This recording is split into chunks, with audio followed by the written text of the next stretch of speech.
Okay, Harun, we discussed a lot about the wider aspects of what is going on with the Bosnia Herzegovina, about the Dodik behavior in the last decade or more, and about the role of the administrations in Moscow and Belgrade and also Budapest. The all the aspects of the appeasement of these authoritarian regimes on the account of the Bosnian sovereignty and stability on the side of the Western part of the international community. And just very directly, do you think war is possible to spark in Bosnia and Herzegovina again? Yes, I do think it's possible. It's not probable, but it is possible, definitely. It only needs a little, light to spark a fire. So, So who actually supports this idea of destabilization of Bosnia and Herzegovina, stopping it from EU and NATO Euro-Atlantic integration processes, and who will benefit if this obstacle, if these barriers are still standing? I think the most, the biggest fear is, or the biggest threat comes from Russia, from Hungary, countries like Hungary, but from Russia and Serbia, I would say the most. Hungary is only a third wheel there, I would say, but Russia and Serbia are the ones who are seen as biggest threats, and hopefully, although I'm also not sure when it comes to this. I mean, we do have the U4, and it's always been talked about, and also in the last kind of during this crisis, like NATO is ready to fill the security vacuum, etc. If the U4 mission then in November is halted by in the Security Council by Russia and probably China, which until now has been very much neutral, focused on their kind of economic totalitarianism, focused on the Belt and Road, etc. They didn't really meddle um, into the political ongoings until now, at least that much. But I would say, if the biggest question basically is if the NATO is really there. So How is the civil society in Bosnia and Herzegovina reacting to all these developments, to these threats for the stability of the country? Does the civil society and media probably have anything to say? Do they do anything feasible and effective over there? Mm, yeah, sure. So they are, I mean, the media, at least the part of the media that are free, basically that are doing their job as they should, they are reporting. I mean, they are, reporting maybe, uh, they're sometimes maybe even too much, taking too much, Dodik too much into account in terms of, he goes to the toilet and they write that he went to the toilet. I mean, these are, sometimes. I mean, I was also a journalist working for Al Jazeera for 6 years almost, and I mean, I know how difficult the job is, but they're doing their part. I mean, they're reporting about it. They're trying to figure things out. They're, they're very much engaged when it comes to this topic. But the second question is just the importance of the media and who listens, who really listens, and gives, yeah, I mean, who really takes into account the media and civil society. Of course, there are lots of discussions, panels, policy briefs, etc. Also, what lacks is the kind of the what lacks is the protests, basically, from the youth.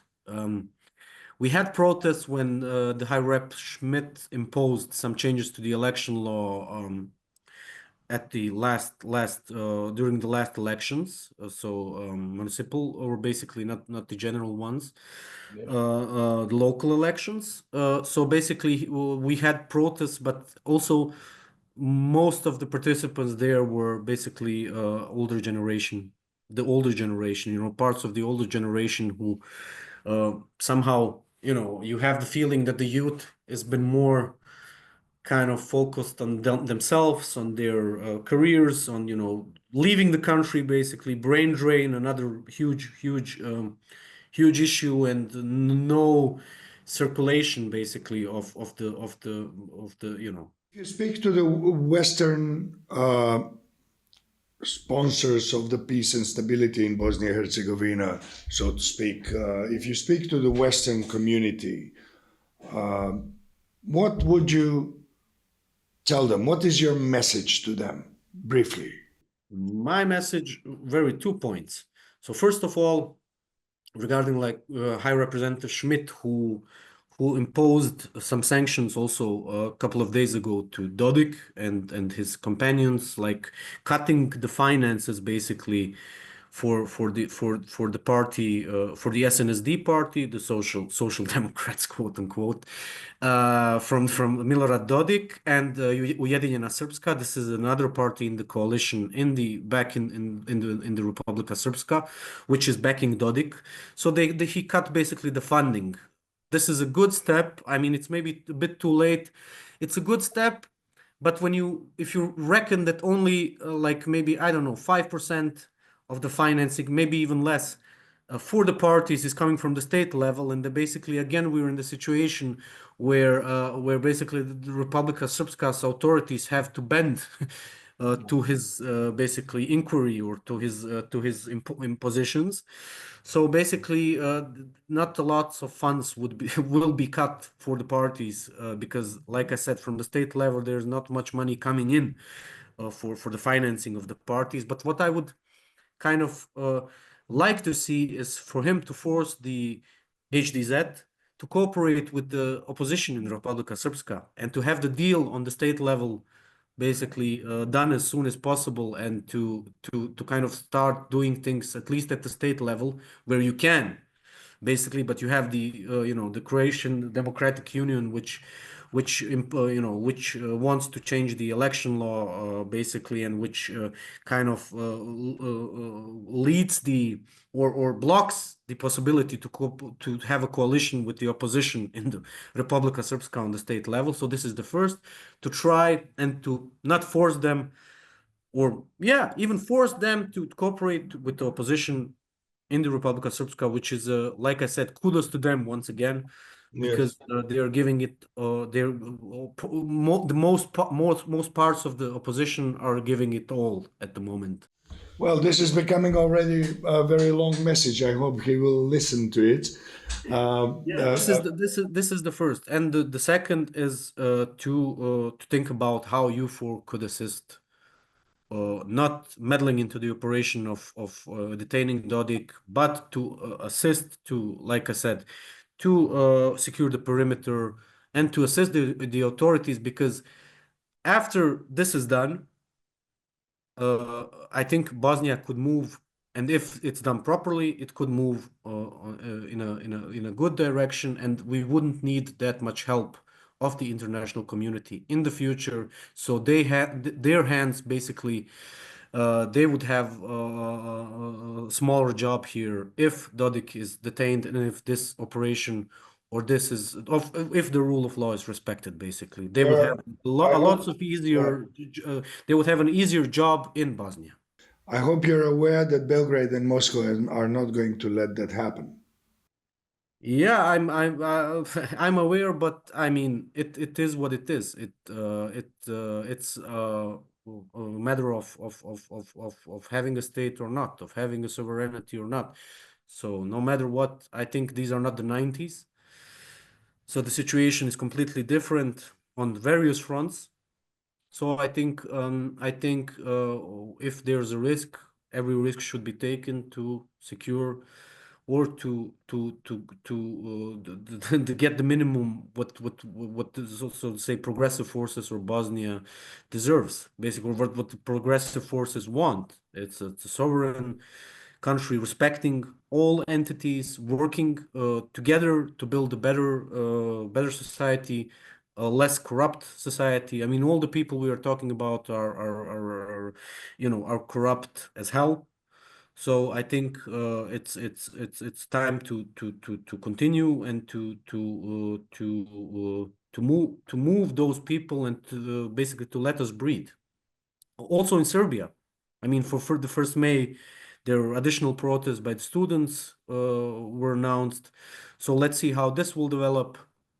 But I mean, everybody is aware of the threat, I think, that comes from Russia or Serbia, and I think nobody is really afraid. At least from the people that I'm talking with, nobody is like really afraid of. I mean, Russia is not on our borders. There are a couple of countries and I don't even think that they will. I mean, Serbia, yeah, Serbia is a problem in terms of direct meddling, I would say, but Russia per se, I don't think that they pose a security threat in terms of that they're going to send the soldiers, not Wagner Group and the mercenaries that we're talking about. This is a different story, but like Spetsnaz or their or the military or something, I don't expect that we can expect them on our borders. That's what I want to say. So there should be no fear of these are not the 90s, as I mentioned. It's the situation is different. I mean, if we, I think, make a wrong step now in terms of letting things go and completely handing over things to the international community, which doesn't know what to do at the moment, or is very not keen on doing much, especially the European Union. Let's see what happens with the US. I think that we maybe have we have lost the game, and the things will be far more difficult after that, far more politically and security wise. Thank you very much, Harun, for this conversation. Thank you for your time, and stay in touch. This is a rather volatile situation, and we will come back to you for updates. Have a nice day. Thank you so much again for the invitation. I hope it was interesting also for you. Absolutely. And Absolutely. It was very and important. you two have a nice day, and we're in touch. Thank you.